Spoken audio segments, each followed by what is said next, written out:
Today in the 55th Earth Day, an annual commemoration that was, amazingly enough, conceived and launched in 1970 by an unlikely bipartisan pair of American politicians, Democratic U.S. Senator Gaylord Nelson of Wisconsin and Republican U.S. Representative Pete McCloskey of California. The History section of the Earth Day website provides a powerful reminder of both how different that era was in many ways from our own. The anti-Vietnam War movement, for instance, was integral to the launch of the event, but also in other ways, as an era that was then plagued by oil spills, polluting factories and power plants, raw sewage, toxic dumps, pesticides, freeways, the loss of wilderness and the extinction of wildlife, and in which young people were deeply concerned about their future well-being. How much our two times have in common. This is from the website. Inspired by the student anti-war movement, Senator Nelson wanted to infuse the energy of student anti-war protests with an emerging public consciousness about air and water pollution.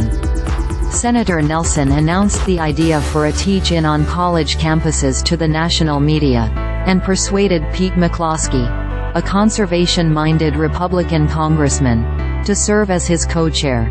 Nelson recruited Dennis Hayes, a young activist, to organize the campus teach-ins and to scale the idea to a broader public, and they choose April 22nd, a weekday falling between spring break and final exams, to maximize the greatest student participation.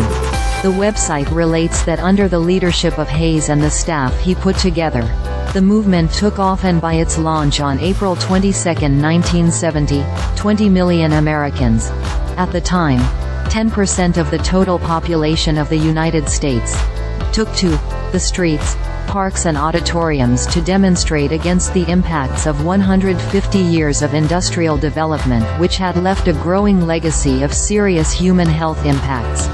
What's more, the event immediately helped spark a flurry of progressive national policy change in Washington, a time in which Republican Richard Nixon served in the White House.